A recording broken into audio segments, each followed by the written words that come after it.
ಮನೆ ಕೆಲಸದಾಕೆ ಮೇಲೆ ಅತ್ಯಾಚಾರ ಕೇಸ್ನಲ್ಲಿ ಮಾಜಿ ಸಂಸದ ಪ್ರಜ್ವಲ್ ರೇವಣ್ಣಗೆ ಜೀವಾವಧಿ ಶಿಕ್ಷೆ ವಿಧಿಸಲಾಗಿದೆ. ಈ ಬಗ್ಗೆ ಗೃಹ ಸಚಿವ ಪರಮೇಶ್ವರ್ ಮಾತನಾಡಿದ್ದು, ಪ್ರಜ್ವಲ್ ಪ್ರಕರಣವನ್ನ ರಾಜಕೀಯ ದೃಷ್ಟಿಯಿಂದ ನೋಡಲೇಬಾರದು. ಇದೊಂದು ಐತಿಹಾಸಿಕ ತೀರ್ಪು. ಎಸ್ಐಟಿಗೆ ಅಭಿನಂದನೆ ಹೇಳ್ತೇನೆ. ನಮ್ಮ ಪೊಲೀಸರು ಮೊದಲಿನಿಂದಲೂ ಅಚ್ಚುಕಟ್ಟಾಗಿ ತನಿಖೆ ಮಾಡಿದ್ದಾರೆ. ಈ ಪ್ರಕರಣದ ತನಿಖೆ ನಮ್ಮ ಪೊಲೀಸ್ ಇಲಾಖೆ ಕೀರ್ತಿ ತಂದಿದೆ. ಪೊಲೀಸರ ಶ್ರಮಕ್ಕೆ ಸರ್ಕಾರ ಪ್ರಶಂಸೆ ಮಾಡುತ್ತೆ. ತನಿಖೆ ನಡೆಸಿದ ಎಸ್ಐಟಿ ತಂಡದವರಿಗೆ ಮುಖ್ಯಮಂತ್ರಿ ಪದಕ ಕೊಡ್ತೇವೆ, ರಾಷ್ಟ್ರಪತಿ ಪದಕಕ್ಕೂ ಶಿಫಾರಸು ಮಾಡ್ತೀವಿ ಅಂತ ಹೇಳಿದ್ರು.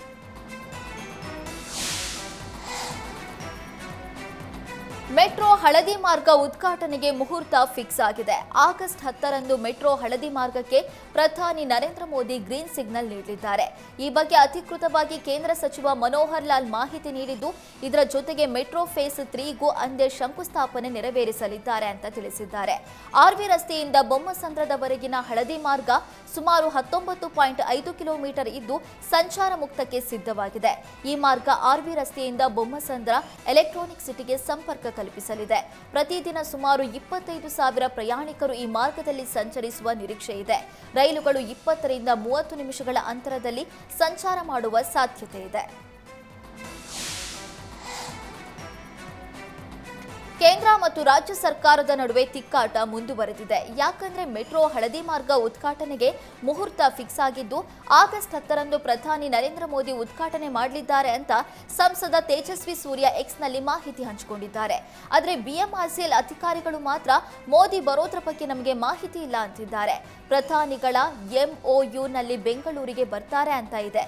ಆದರೆ ಯಾಕೆ ಏನು ಅನ್ನೋದು ಇನ್ನೂ ನಮಗೆ ಗೊತ್ತಾಗಿಲ್ಲ. ನಮಗೆ ಇನ್ನೂ ಅದರ ಬಗ್ಗೆ ಕ್ಲಾರಿಟಿ ಇಲ್ಲ ಅಂತ ಹೇಳ್ತಿದ್ದಾರೆ. ನಟಿ ರಮ್ಯಾಗೆ ದರ್ಶನ್ ಅಭಿಮಾನಿಗಳಿಂದ ಅಶ್ಲೀಲ ಮೆಸೇಜ್ ಮಾಡಿದ ಪ್ರಕರಣ ಸಂಬಂಧ 2 ಆರೋಪಿಗಳನ್ನು ಬಂಧಿಸಲಾಗಿದೆ. ಓಪಣ್ಣ ಹಾಗೂ ಗಂಗಾಧರ್ ಬಂಧಿತ ಆರೋಪಿಗಳು. ಓಪಣ್ಣ ವಿಜಯನಗರ ಜಿಲ್ಲೆಯ ಮೂಲದವರಾಗಿದ್ದು, ಗಂಗಾಧರ್ ಚಿಕ್ಕಬಳ್ಳಾಪುರ ಜಿಲ್ಲೆಯವರಾಗಿದ್ದಾರೆ. ಸದ್ಯ ಸಿಸಿಬಿ ಅಧಿಕಾರಿಗಳು ಬಂಧಿತ ಆರೋಪಿಗಳನ್ನು ತೀವ್ರ ವಿಚಾರಣೆಗೆ ಒಳಪಡಿಸಿದ್ದಾರೆ. ವಿವಿಧ ಬೇಡಿಕೆ ಈಡೇರಿಕೆಗೆ ಆಗ್ರಹಿಸಿ ಆಗಸ್ಟ್ 5ಕ್ಕೆ ರಾಜ್ಯದಾದ್ಯಂತ ಬಸ್ ಬಂದ್ಗೆ ನೌಕರರು ನಿರ್ಧರಿಸಿದ್ದಾರೆ. ಎಸ್ಮಾ ಕಾಯ್ದೆ ಅಡಿಯಲ್ಲಿ ಕ್ರಮ ಕೈಗೊಳ್ಳುವುದಾಗಿ ಎಚ್ಚರಿಕೆ ನೀಡಿದ್ರು. ಕ್ಯಾರೆ ಎನ್ನದ ನೌಕರರು ಮುಷ್ಕರಕ್ಕೆ ಸಜ್ಜಾಗಿದ್ದಾರೆ. 1,15,000 ನೌಕರರು ಬಂದ್ ಮಾಡೋದಕ್ಕೆ ಮುಂದಾಗಿದ್ದಾರೆ. ನಾಳೆ ನೌಕರರ ಜೊತೆ ಸಿಎಂ ನಿರ್ಣಾಯಕ ಸಭೆ ನಡೆಸಲಿದ್ದಾರೆ. ನಾಳೆಯ ಸಭೆಯಲ್ಲಿ ಸಿಬ್ಬಂದಿಗೆ 38 ತಿಂಗಳ ವೇತನ ಬಾಕಿ ಹಣ ನೀಡಬೇಕು. ಸರ್ಕಾರಿ ನೌಕರರಿಗೆ ನೀಡುವ ವೇತನಕ್ಕೆ ಸಮಾನ ವೇತನ 2024ರ ಜನವರಿ 1ರಿಂದ ವೇತನವನ್ನು ಜಾರಿಗೊಳಿಸಬೇಕು. ನಗದು ರಹಿತ ವೈದ್ಯಕೀಯ ಸೌಲಭ್ಯ, ಕ್ಯಾಂಟೀನ್ ವ್ಯವಸ್ಥೆ, ನೌಕರರ ಮೇಲೆ ಹಾಕಿದ್ದ ಕೇಸ್ ವಾಪಸ್ ಪಡಿಬೇಕು.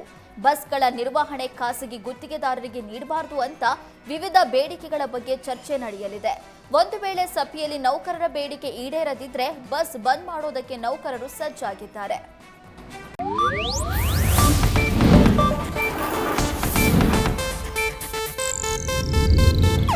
ಇದು ಏಷ್ಯಾನೆಟ್ ನ್ಯೂಸ್ ನೆಟ್ವರ್ಕ್ ಪ್ರಸ್ತುತಿ.